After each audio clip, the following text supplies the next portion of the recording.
Welcome. YouTube, you're either watching this on my channel or on the Onyx Paths channel. Either way, thank you for watching this. Really do appreciate it. I'm sure the fine folks at Onyx Path do as well. I am currently skirting the edge of a panic attack, and I can't tell why. So I might ramble a bit more than usual and kind of get lost in trains of thought. So I do apologize about that. I don't know what's wrong. It's building in the back of my head, and there have been several problems getting the stream started, and hopefully this is the end of those problems. Okay, standard disclaimers apply. I am not an official representative of Onyx Path. I am a fan. They are providing me a platform. Very appreciative to them. I am disabled. So you may see me experiencing muscle spasms on stream. I apologize for that. I don't apologize for doing it. I apologize if it makes you uncomfortable. It can lead to stuttering and slurred speech. One second, sorry, I realized I didn't send a live message. There we go. It can lead to stuttering, can lead to slurred speech, and it can be generally disquieting, as I said. So again, I apologize. Nothing I can really do about it. I'll just try to let you know when it finishes. I also do struggle with multiple trains of thought, so I'll try to reach the conclusion of one train of thought before starting another one. I will try to acknowledge a question or a comment where possible. You'll see me looking this way because that's where my chat is. Before finishing, my current train of thought. I have just noticed that one of the people from my chat has made it over here. Thank you, Belle, for joining me here. Hopefully that you can see you can see what it looks to be slightly more professional than yesterday's vampire stream. None of this would be possible without the support of Plastic Age Plays, so please do give him all props, mad credit to him for arranging all of the Twitch stuff for Onyx Path. Or most of the Twitch stuff. A large amount of it, anyway. I've lost my show notes. Gosh darn it, it's a professional. Why does anyone watch this? So that's the general disclaimer. Friendly reminder, if you have an Amazon Prime subscription, you can use that on this channel. It'll get you some sweet emotes, helps with the community growth. And also just a usual subscription works on this channel as well. It's not one of the other. You can do both here. Promise. Like just before setting up the stream, I noticed that my Twitch Prime subscription had lapsed, so I resubbed. Yes. So general idea here. This is behind the screen. It is Scion, as you can see. It is a content creation stream. General tips, tricks, and more. Feel free to ask anything about running role-playing games in general or Onyx Path games in particular. Where I don't know the answer, I'll just try to pass you on to someone who might, or tell you where you can look for more information. I'll be honest, I'm better at the general side of things, but this is for writing adventures and how to go about that. So generally, again, people who've been around for a while, you'll be sick of this by now, but generally for intro games, because this is an intro game, have like three different kind of scenes in mind. Or three different types of scene, I should say. This is not a one-shot. This is designed as a couple of sessions play. But a low-stakes scene. Oh, no worries. Thank you for that gifted sub originally. A low-stakes scene where players are free to engage with the game in any way they wish, where they can get a feel for the characters, where they can get a feel for how the dice work. Perhaps you can introduce an action-adventure scene here. I remembered for once the actual term for Scion. To get a feel for how that kind of system works. Freedom scene, where you introduce other aspects of the game, like social stuff, so intrigue or procedural, clue finding, investigation, that side of things in Scion. And then wrap up with an action scene, because everyone likes a big climax. Throughout this document, when I'm scrolling through it, you might see things in double asterisks. That's me to include as design notes or sidebars. I haven't yet decided if that'll factor in as an appendix or just be included in as a sidebar in the text. Depends on how much stuff actually makes it through to release. But that's really that. So I'm on the wrong show notes. That's what I'm struggling with. What have we got so far? And then I will go into the handy links before starting the show. So far we've covered themes and mood. This is stream 14. It's probably going to be the last one for Scion. So far we've covered themes and mood. So themes of sudden awareness, changing the status quo and revelations, the mood of confusion versus understanding. And largely speaking, these are what have directed the content I've written so far. Adventure outline, introductory scene, one per player, with other players acting as story guide characters. This framing device nonsense I'll have to do like editing stage. It is what it is. I just still kind of struggling with a way of explaining how I approach that kind of scene. But there is a list of story guide characters, the motivations and concepts. And then a scene with the band meeting to start the revelation, hinting at the divine nature and everything. So that would be the festival scene, where kind of hints are that there's something supernatural going on.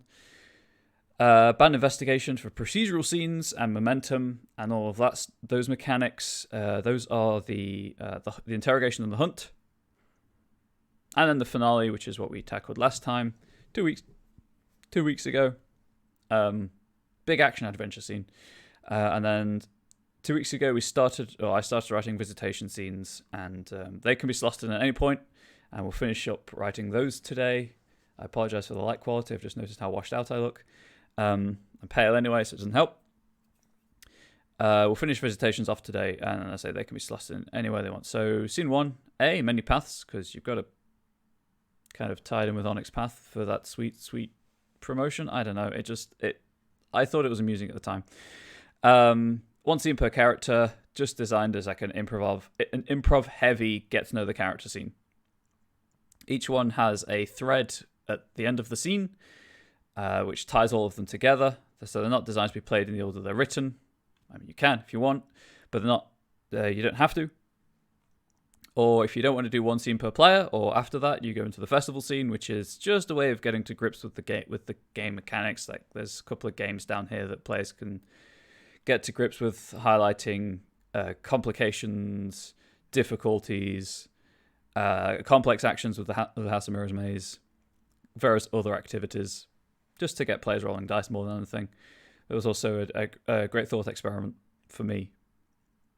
And then at the bottom, there is a fight scene with the antagonists not out to injure the players, but out to do as much damage as they can to the actual area. And after that, there's an interrogation scene. I still need to name the city. Take place in a police station, unsurprisingly. This is where players can pick up on a couple of rumors from overheard conversations, rumors from local news reports, and also some things that they can see while being interrogated by the police.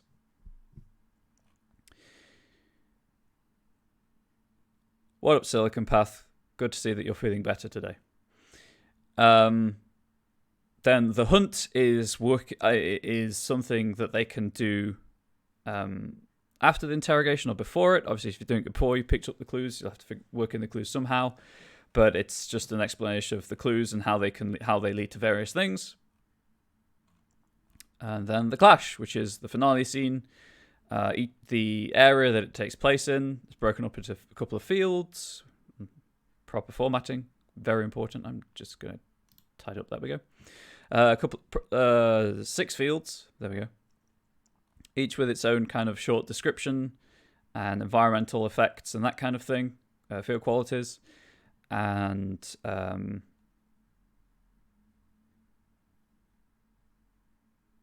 antagonists, that's the word I was looking for. Antagonists. Labeled in bold. The antagonists will, of course, be included in an appendix, but they're in a separate document for me right now. Down to Todd.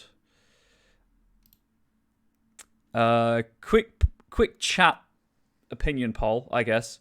With antagonists, would you rather have them divided by scene or alphabetically? I'm thinking, for the purposes of this adventure, by scene works better, but if you're going to reuse them for just having an antagonist stat block, maybe alphabetically works better. I don't know. And then there's just a couple of weapons at the end. For Well, let's put it this way: the story path system could always do with more example weapons and things, so that was what they were there for.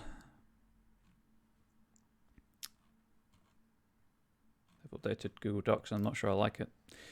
Anyway, so then we got into visitations. So visitations. Oh, I'll explain visitations when we get to writing them. So that's the recap. That's where we're at. That took like 12 minutes. 10 minutes. I'm going to try to not overrun too much, but obviously I started the stream a bit later, so hopefully it'll be fine. Where is... I closed the window. Well, I didn't close it. I minimized it. You'd know if I closed it. What was I looking for? I was looking for the other window I've got open. There we go. So, as ever, best place to keep up to date with Onyx Path news is, in fact, the Monday meeting notes. This one actually has a Kickstarter link in it, so that's great, because that was my one problem with the blog, was lack of linkage to Kickstarters. It's a good place to look for updates on projects. If you scroll all the way down to the bottom, like I, reading it through earlier, discovered that there is a Scion book coming out called The Wild Hunt, and I tell you, I am 100% there for a Scion book called The Wild Hunt. Love anything to do with The Wild Hunt. Also, I suppose, there was what was it? There was another Scion product that I was going to talk about because it's relevant to the stream.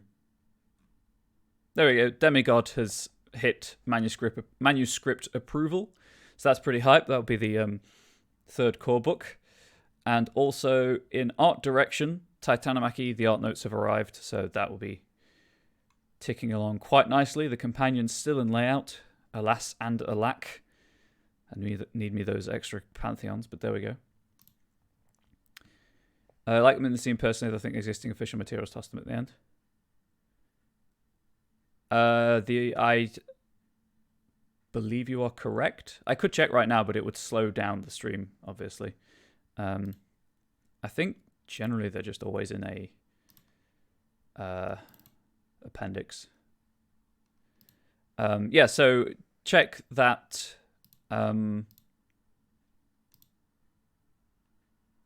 They're not at the end. It's weird. They're after the adventure, but before the character pre-gens. I realized it wouldn't slow things down too greatly. So,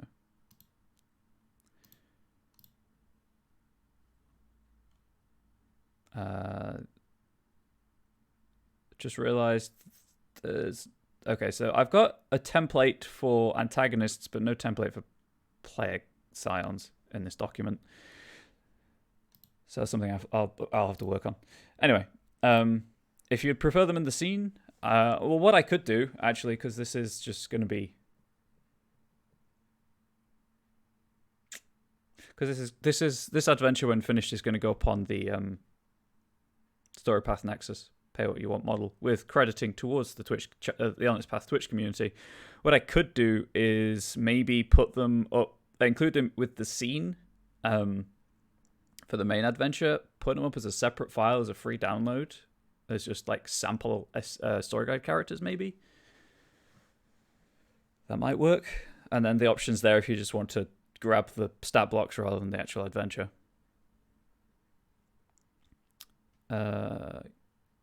Yes, so the current Kickstarter is onto the Vigil 2nd edition. It's the last of the original like 1E Near World of Darkness game lines to be brought around to 2nd edition, Chronicles of Darkness. So that's pretty exciting. It's nearly finished, but it's still blowing through stretch goals. Also, if you want, that's a good place to go to find out about upcoming Kickstarters. So the next one I believe is Legend Lore. So keep an eye on the notes for when that goes live. You also get some great art. My personal favorite from this week being, I believe it was Terra Firma. It was captioned. Also, there's always links to the Twitch shows that go up on the YouTube channel. Where is it? Yes. Terra Firma by Sam Denmark. So good. Such a good art piece. And also, yeah, so there's always links to the YouTube stuff from the like videos on demand on YouTube. Quick reminder that videos on demand are a week's exclusivity for subs on the Twitch channel. So this video will go up on my YouTube channel in about a week's time. and I assume the same for the Onyx Path YouTube channel. And one last thing to point out about the Monday meeting notes. Where is... I'm just going to search for the word inevitable. There we go. Monthly releases for Scarred Lands, to see where the inevitable Travis Legg is taking that word. I hope I don't mispronounce your surname. So if you like 5e OGL compatible games, Scarred Lands is a grim bright setting, I think it was described as. And there are monthly updates in the form of monthly supplements to that going on. Right, monthly or bi-monthly? It says monthly. I'm going to assume monthly. To be compiled at the end of the year, I believe. Or is that a different product entirely? Plastic Age players will know more because he's the one in charge of it. So there we go. Anyway, back to the actual stated purpose of the stream. The bandwidth seems fine. Streamlabs apparently have fixed that weird problem of the bandwidth just dropping to 0. You pronounced it right. I win a no prize. Yes. Actually, as you said that, I gained 20 channel points. So I gained 20 chips of Onyx. Hell yeah. Back to what we're doing. So, quick recap of what Scion is for people here who may not know. Scion is a role-playing game where you play the scions, the children, in air quotes, of gods. Classical pantheons, for example, the Theoi, so Greco-Roman, the Netja, the Egyptian, the Tuatha De Danann, the Irish pantheon, etc., so on and so forth. In a world, capital W, where the gods are real, where people know they're real, where fire giants exist in preserves in like Norway, and there are Nemean boars called Hogzilla in the southern states of America, like the Rust Belt, that kind of area. It's a world where all the myths are true. The sun is, at the same time, a giant ball of fire being pushed by a dung beetle, a giant ball of fire being chased by a wolf, and a giant ball of fire being pulled by a chariot. And player characters are typically scions. 2 books releasing in an alternating bi-monthly schedule, so new Scarred Lands content each month. That's really cool. I didn't realize it was that. I know I'd read bi-monthly somewhere. I guess that must have been for Yugman's Guide. It's pretty hype. Anyway, check out the Scarred Lands content. And there's also the open playtest stuff going on. Yes, so it's a world where every myth is real. And player characters typically play scions. You can play denizens, capital D, which are supernatural inhabitants of the world. So satyrs, kitsune, that kind of creature. Saints, for example. But default assumption is you play a scion. This introductory adventure goes with that default assumption. And I have made 6 pre-generated characters, which I will need to find a template for because I can't, as far as I'm aware, cannot actually distribute the character sheet with anything I make, but I could be wrong about that. It would save a headache if I didn't have to do a template, but it wouldn't be such a big deal. So 6 pre-generated characters, so there were 6 introductory scenes, and then there were 6 visitations. So visitation is the point at which your scion becomes aware of their heritage. So default assumption is that they don't really know that they are supernatural. They don't have Ica. They don't know they've got the potential to build legend. And then something happens. They have an encounter with usually their divine parent, called the Visitation, which kind of reveals that aspect of their self and pulls back the curtain of the world, and suddenly they're engaging in the world, and fate is interfering in their lives, and fate bindings are happening, and mortals are being drawn towards them, and all that cool stuff that you play Scion for. Which means we need 6 visitations. There are 4 different kinds of Scion. You can be born, so you're literally the child of a god. You can be chosen, so a god has taken an interest in you and has chosen you to carry a fraction of their power and build like their legend. You can be an incarnation, where you are literally the god. You are an aspect of the god, reborn as mortal to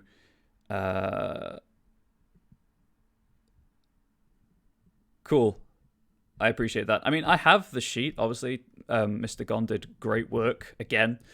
But if it's different, I just want to, not break any copyright laws in making this content. Sorry, I have a bit of a cold, I think. Chosen, yes. Incarnated. So yeah, as I said, you are the god. Just a fraction of its. You have its man. You are a mantle of an incarnation of the god. And you have a mantle, which is like an aspect of the god, and then created, where the god just creates you from whatever the god wants to create you from. Among these pre-generated characters, we have the 2 visitations that are currently written. Liam McMahon is a scion of Don, the Tuatha Dé god of the dead. And Martina is a chosen scion of Apollo, Greek god of music, healing, sickness, etc. Michael is an incarnation of Balder, Norse god of beauty. Isabel, I want to say, is a born scion. Where did my character sheets go? Oh wait, hang on. I've got the notes. It's fine. I can save this. Yes, she's a born scion of Heru. Heru being the Egyptian word for Horus. That's something to note if you buy the rulebook. It does point this out, but it uses the Egyptian names for the gods rather than the Greek ones. So Anput instead of Anubis, Re instead of Ra, etc., etc. Hubei is a chosen of Chang'e, a Chinese moon goddess trickster, and Ash is a created scion of Inari. And I always get Inari's wrong, so bear with me 1 second. I don't know why I always get Inari's wrong, because I'm all about Inari and Kitsune and stuff. I just think that it's really cool. I scrolled too far through the Pantheon, would you believe? It's in alphabetical order. No, it's not. What am I talking about? Where is Inari? Inari, Kitsune of Rice. Fulfillment of wishes. Prosperity. There we go. Also, I'm in the wrong PDF. That doesn't help matters. This is an alphabetical order. Creator, healer, liminal. There we go. But prosperity, fertility, foxes, that kind of thing. Wow, cultural sensitivity makes your American life so hard. Be best OP. Navarp, welcome back. I recognize that name. And also, could you clarify, please, for those of us who are not at the top of their game right now?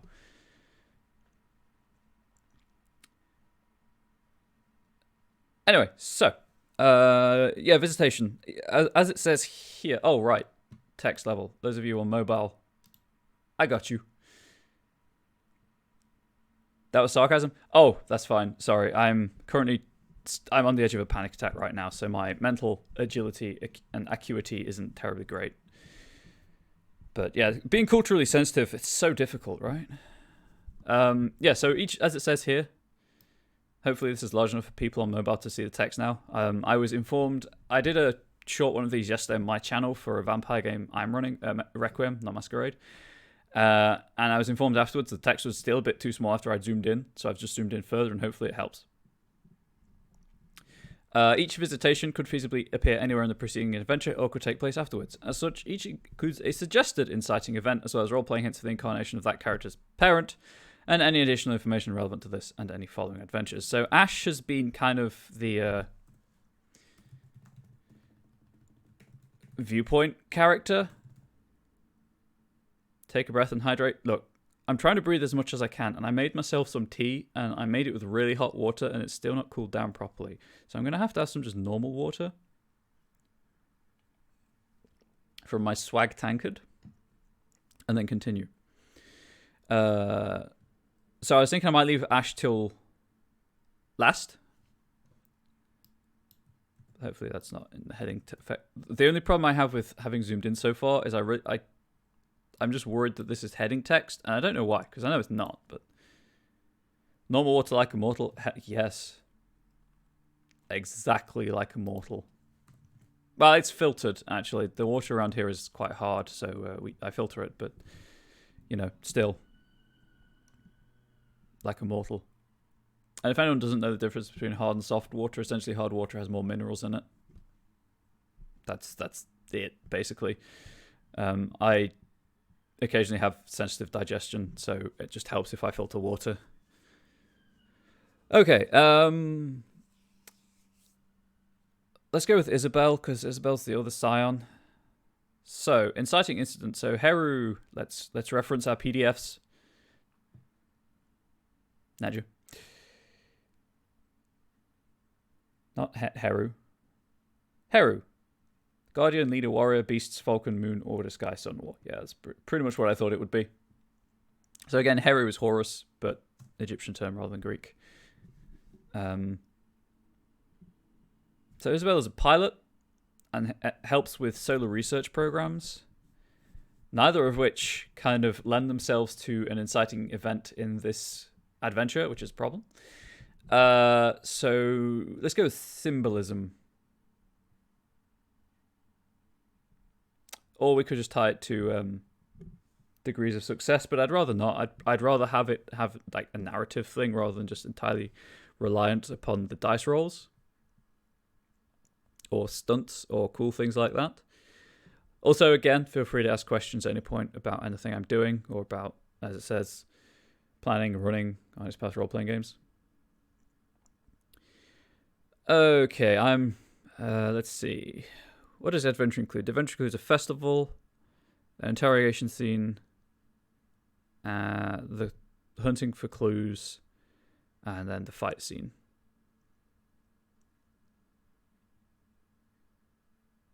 I just need to check something, actually. Where is Isabel's character sheet? What was the calling that I gave her? Warrior. Oh, fine. Inciting event. Being in a position to defend oneself, Cephal, or an innocent. Have I given them 2 inciting events? I mean, this one does require that. But that's a specific open mic thing rather than just general narrative stuff. So inciting event, being in a position to defend oneself or an innocent against great odds. That seems like a suitably warrior thing, right? I mean, that's more guardian, I guess, actually. What else is on her sheet? Where is her sheet? Just make sure you can't see the sheet. You cannot. Good.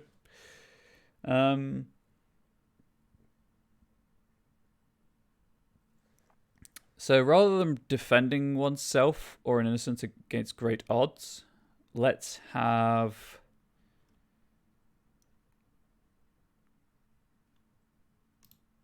charging recklessly against great odds. Not recklessly. Let's just have charge again. Fight back against great odds.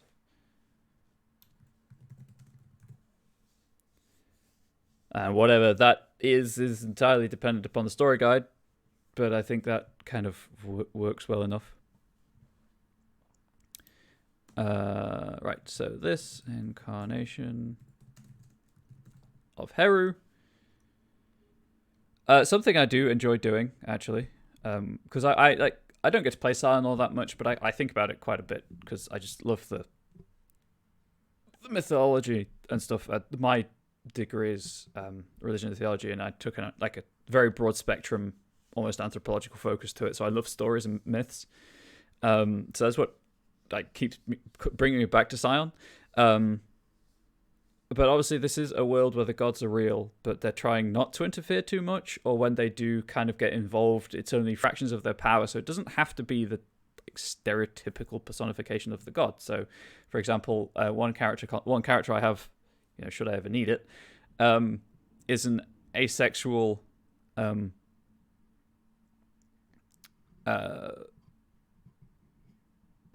of Aphrodite from the Muslim world, who just works as a sex therapist and uses that kind of aspect of Aphrodite's powers and inherited powers to help people just reconnect with that incarnation of Aphrodite that served as his mother being like a Brazilian model rather than a Greek person. So using, how to say this, for the bigger pantheons, like the Netja and the Theoi, to some extent, also depending on players, obviously some players will know more about the Manitou than others, or the Orisha, or the Deva are obviously quite a large pantheon because it's the Hindu Vedic pantheon almost. Kami. Aesir, obviously huge. Taking the pre-existing notions about how a god is / should behave, and kind of not inverting them, but subverting them can be quite a good tool for saying, this game is ours, we can do what we want, and still kind of pay homage to the themes and symbolism of the myths. If any of that makes sense. I hope it did. So where did the Netja of Egypt go?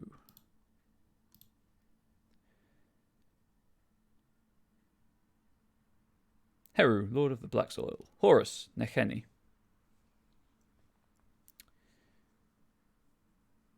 Yes, that was it. That was what I was thinking of doing maybe with it.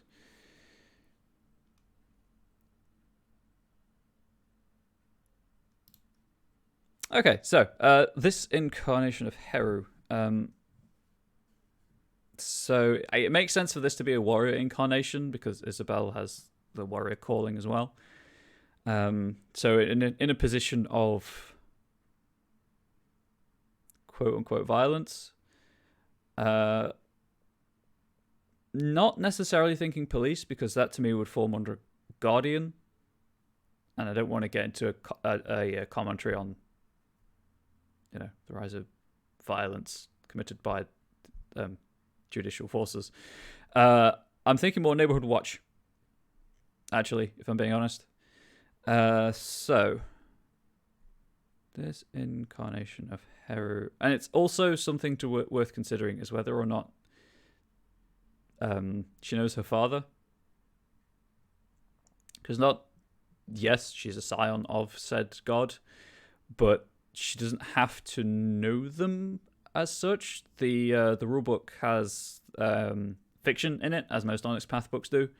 And Eric Donner is a scion of Thor who never really knew his father and then meets a different incarnation of Thor. And it's like, yes, you're my father, but you're also not, you don't look like the picture I have of him.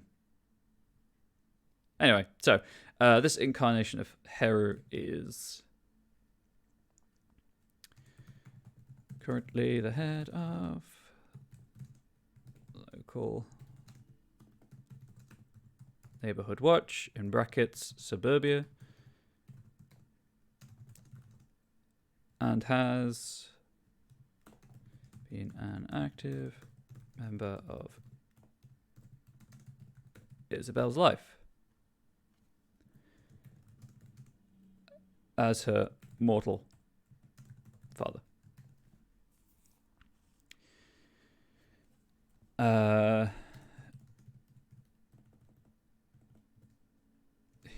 He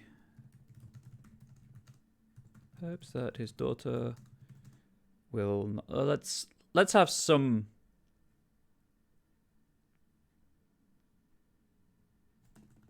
Call back to the stories about Heru. Also, I don't obviously speak Egyptian. I don't know if I'm pronouncing that properly or not. Hopes that his daughter will never have to lose either of her parents like he did.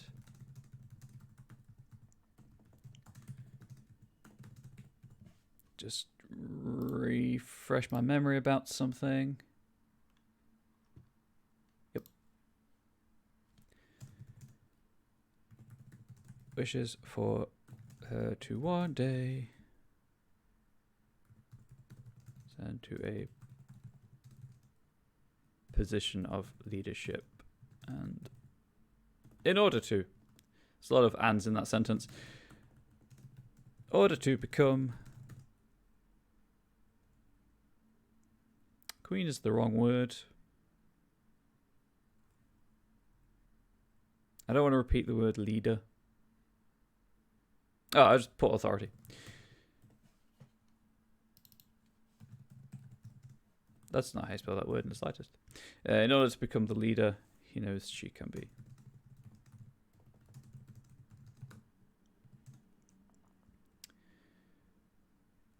It was he who suggested pilot training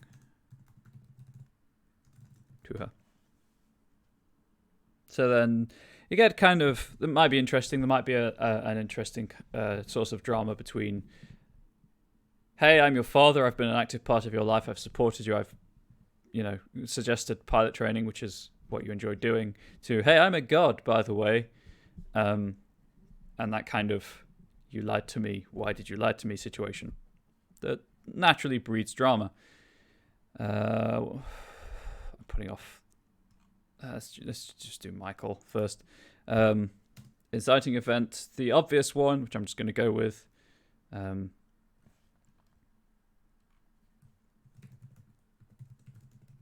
Michael is impaled or otherwise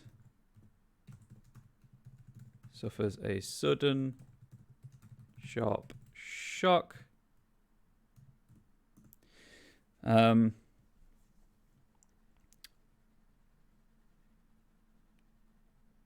don't really know how to do this because again, I'm not providing a frame for these scenes. I'm just providing the character for the scenes, so that they can go in anywhere, and then there's some direction about the personality of the parent, whereas Michael is technically his own parent.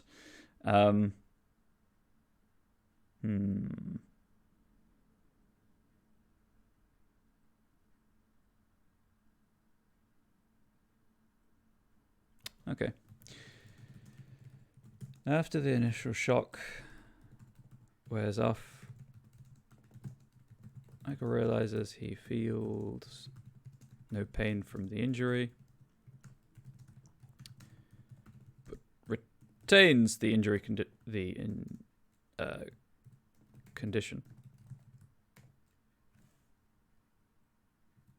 Square bracket. Unless it is taken out. There we go. So that's just a way of saying like he's still affected by the injury, but it doesn't hurt like he expects it to. But if it's the injury which takes him out, then I'm not going to say he's unconscious for his visitation because that seems a bit counterintuitive or counterproductive. Pick your choice. One of those two words.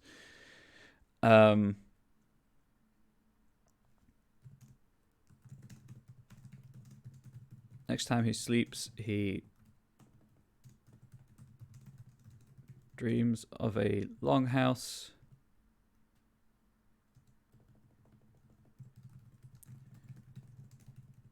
Whispering voices. I think it's a holly dart, right? Which kills Boulder. Unless that's just a translation.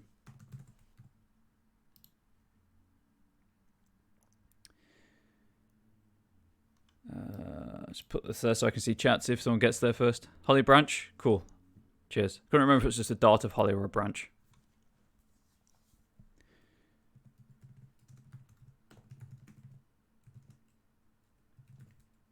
Which we'll just say his chest because it's the easiest way of getting to the literal heart of the matter.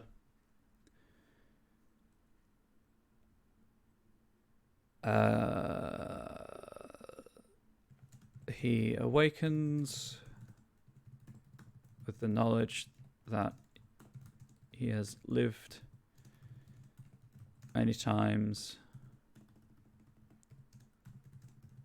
Told arrow shot by Hod or Hood, depending on how you pronounce the diacritical. Where's Michael? Here's where it's not Boulder in any way. It is Boulder. Whew. Good. Lover. Yes, that's what I went for his calling. Yeah, I remembered it was Hod. I just couldn't remember the size of it. He's lived many lives, told many stories, taken many lovers, and is once more entangled in fate. Capital F. Fate is a force within Scion. Have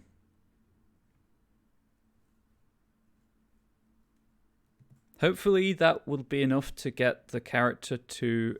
you know what? Let's call it out here. He does not instinctively know that he is an incarnation of Balder.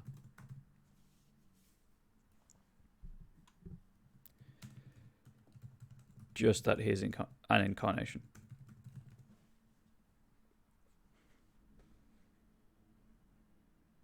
Cool. Right, well, this is the two I've been putting off because I know next to nothing about the Shen, and I know next to nothing about the Kami, based on...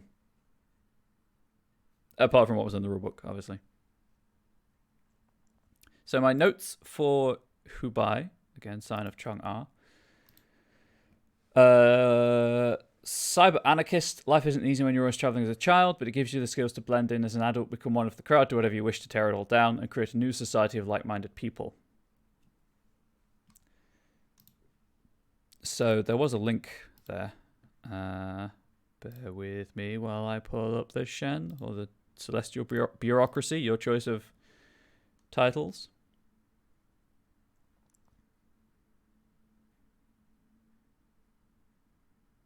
Where's my favorite line from this entire chat? There we go.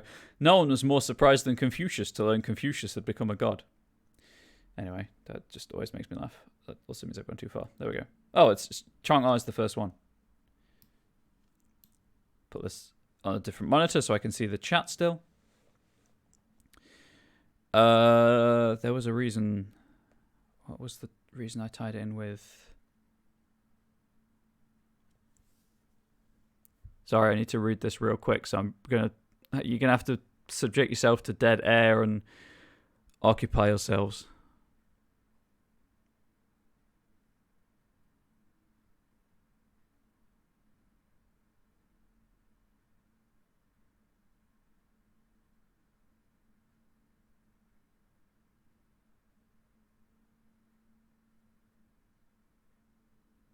Dance party.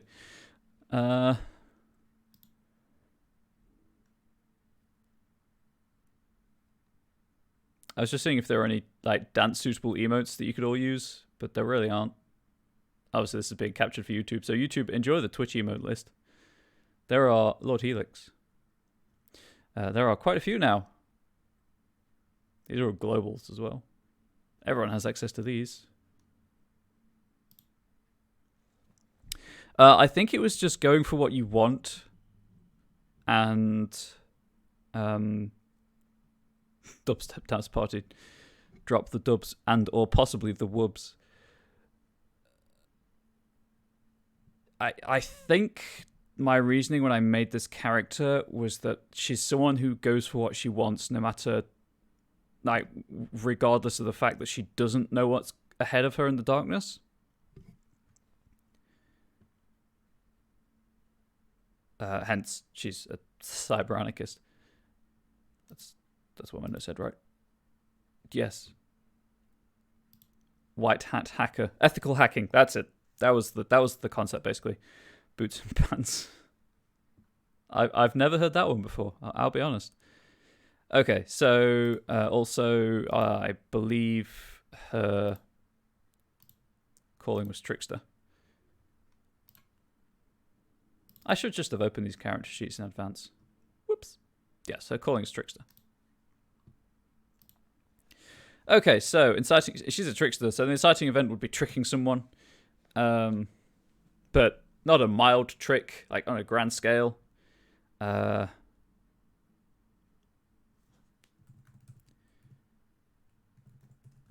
gonna put tricking, deceiving, or otherwise hoodwinking someone, because those all mean slightly different things. And I've misspelled deceiving. Don't worry.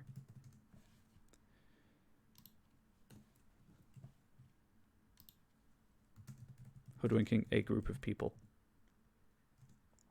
Oh,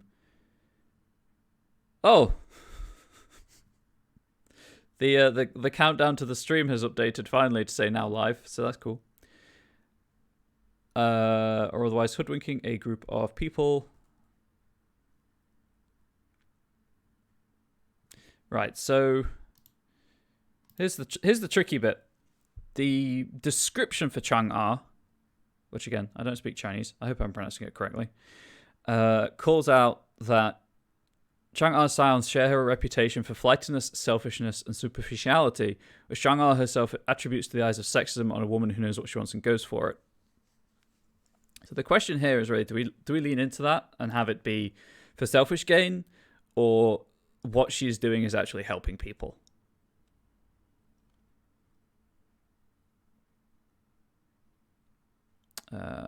For reference, because I can skip back to this at any point, her introductory scene is not entirely legit. It is hacking, basically. But I think she's the only trickster. So I think Ash was healer. Who buys trickster? Isabella was warrior. Liam is healer also, I believe. You know what? I could just open these. I don't have to do this from memory. I should have made a note of their callings. Here's where Adobe crashes because I've got too many form-fillable PDFs open at once. We've got Lover for Michael. Leader for Liam. Oh, cool. Sage for Martina. Warrior for Isabel. Healer for Ash. And then who buys as trickster. Okay, so all of the others are kind of selfless. So this would make more sense for selfish gain. Let's look for personal gain. There we go. And Hubai is chosen, not a scion.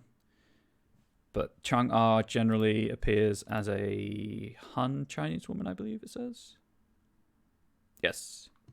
Shining faintly with a silver light. Cheerful, welcoming, likely to ask questions. A little more probing than you wanted.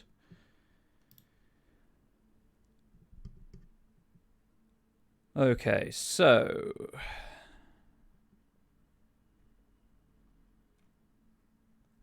guess the question is oh, hang on, one sec.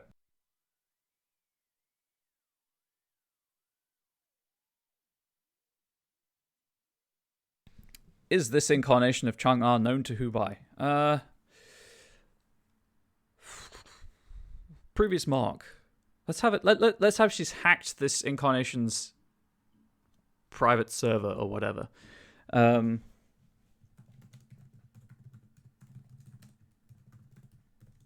of Chang'e is a wealthy art collector. Oh, even better. That's a cool looking word, but it's not what I was looking for. Gallery owner specializing in deep space photography.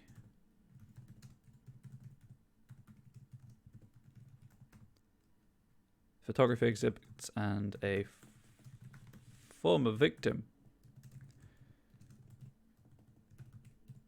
of Hubai's hacking.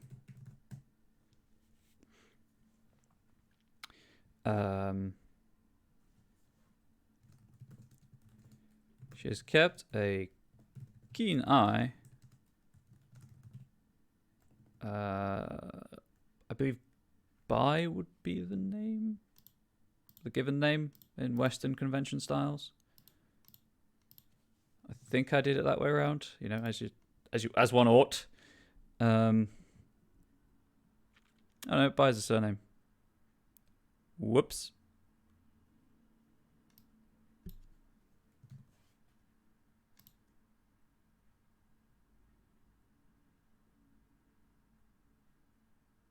Who is also a surname.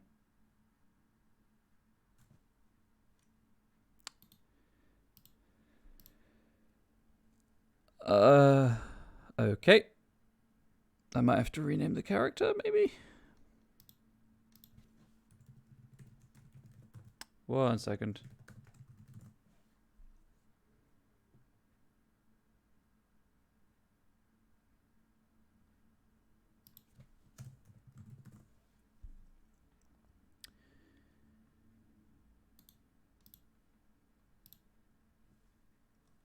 As an aside, y'all are really patient and I really, really appreciate it.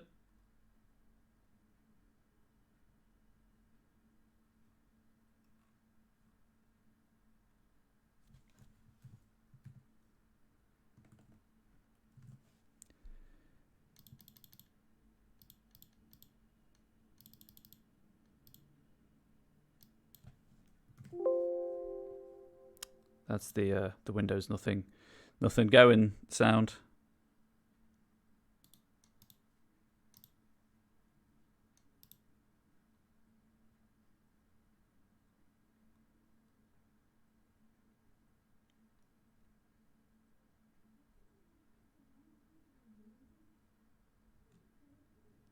I am really confused. I spent a long time looking up these names and making sure that they were, actually culturally sensitive, and that they're just like the most common names. And I can't remember where I looked for that? Question mark.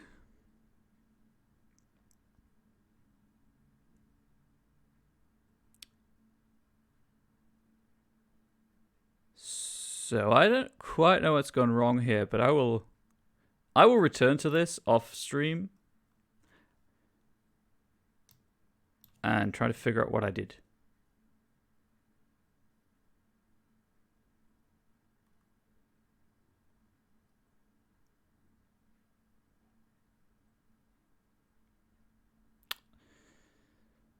I don't know what I did. Anyway, for the sake of speeding things along, as I said, I will.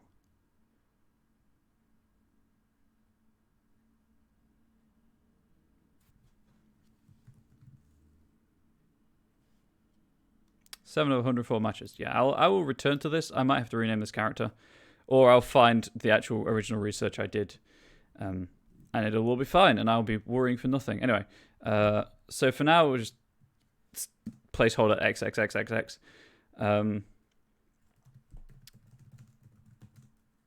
Over the years, and believes that she has the potential to truly change the world.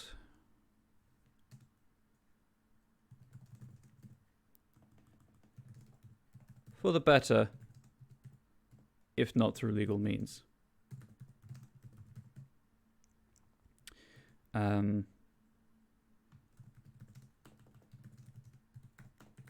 True to form, she appears.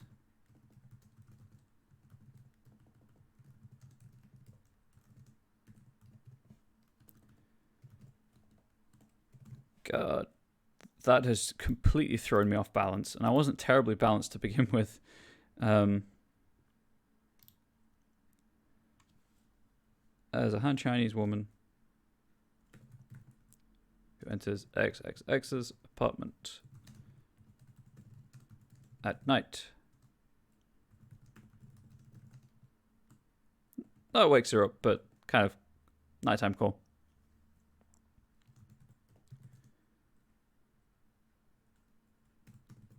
And it's more about XXX than anyone should, considering the care she has taken to remain anonymous.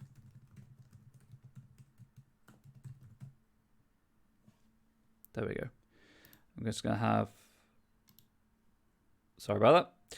Going to have another real quick search for what I did.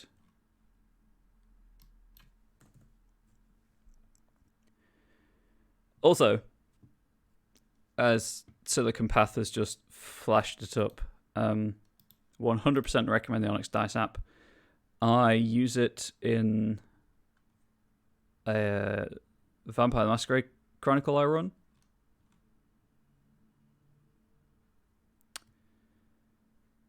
So, according to this website that I'm on, Top 100 Baby Names, who can be used as a given name? Apparently means tiger. Let's see if that's actually legit.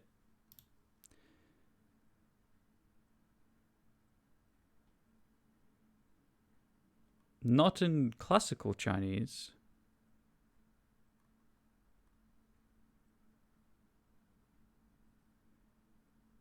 So yeah, Bai would be the given name in this instance.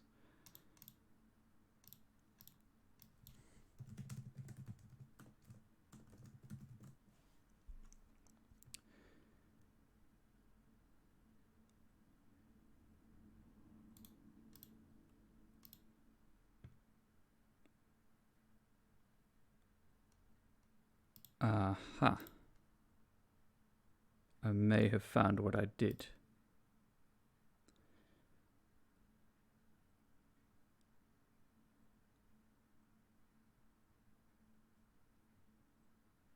Okay, it can be used as a given name. Cool.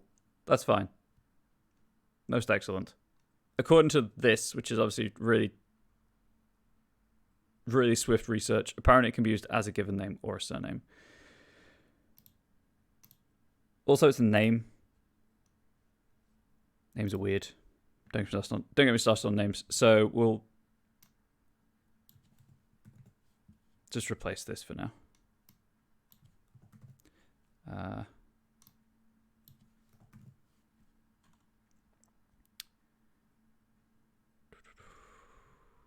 I will up here, I guess.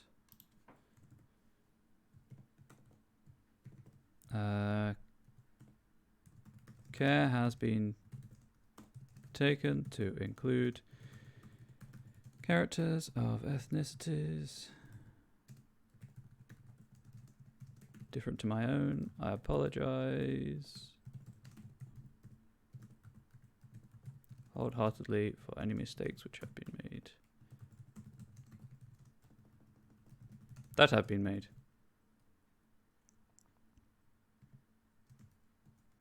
And then I'll put a contact email address, etc. for updating it with corrections if there are any. Anyway, where was I? Down here. So that's who by. So everyone but Ash. So now it's Ash's turn. So again, Ash is a healer. Ash is a created scion of Inari. And my notes on Ash run thus. Concept, compassionate peacemaker. Created of Inari with no parents, no birth certificate, and no sure identity, Ash grew up lost in the foster care system. Learning how to take a beating and the best way to avoid notice, they channeled their natural talents into taking on leadership roles. Working within the system to send support to those who needed it, and aiding the police in running community outreach programs to help disadvantaged youth and keep them off the streets. So it's a healer in the physical sense as well as in the communal sense.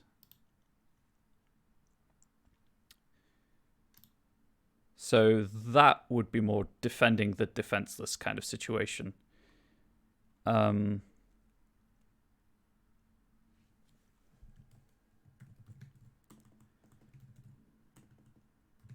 Pairing a relationship between people. Just quickly reference the character sheet again. Clicked on the wrong program. Or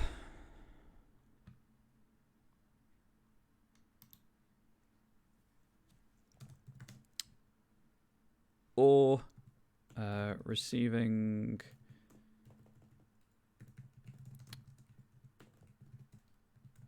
an injury condition in defense of a fox, which is theoretically possible as Ash has a pet fox.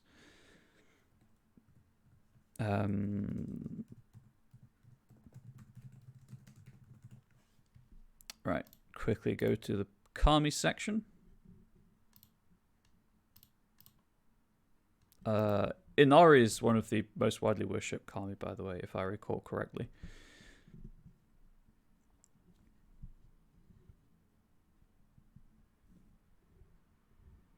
It's not about reproduction. It's not about rice.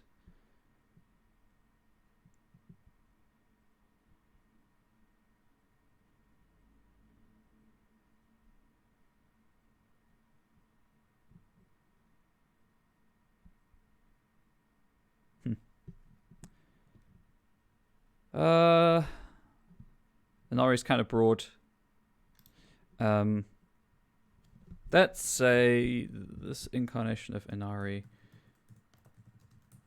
created Ash to help them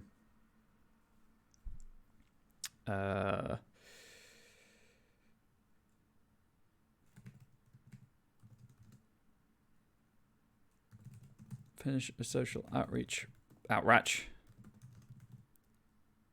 project across a wide swath of America, because this is technically set place in like a very pulp Hollywood style America. Because I'm British, I know next to nothing about American culture beyond what I consume through the media. Also, just lends itself to pulp, having that kind of Hollywood level of Hollywood understanding of it. Also, unlike Britain, America's got large patches of nothing in which you can put a town and it fits. We have fields. We are exactly how we are represented by the media. A confliction in terms. Conflict. Contradiction. There we go. I got there in the end. Across a wide swath of America. Lost track of their scion in the wake of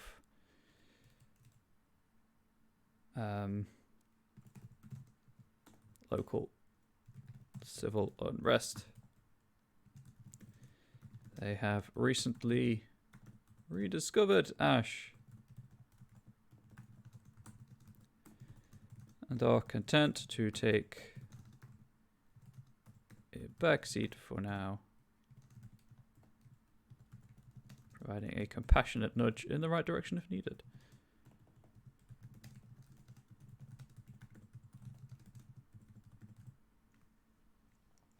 So again, so effectively we're done now. This is all I'm going to do for the visitations. I struggle to plan much now. I used to prepare everything in advance and like have pages and pages of notes and stuff, and just throw it out the window because it's restrictive. And I know I'm not the only one who prefers running games like that. And when it comes to pre-written adventures and things, I actually find my term for it is guiding, but railroading, whatever, the railroading structure of them restrictive, as I said, and limiting. I'd rather have a like this is with these are just kind of vague things to build on and to make my own. So like with these are just guidance on how to role play the character of the god, not this is actually the god, if that makes sense. It's just what I prefer to prepare and to write and use, and hopefully there are other people out there who like this style of approach to adventure writing. Although, as I say, as I've said before, when I do come to editing this and releasing it and what have you, I might have a little section for the story guide that's saying this is where this is kind of like a broad, like a one sentence summary of the scene. This is where it could go. See this scene for more information. And I might include all of that in like an appendix material, just so there's a rough adventure outline, maybe.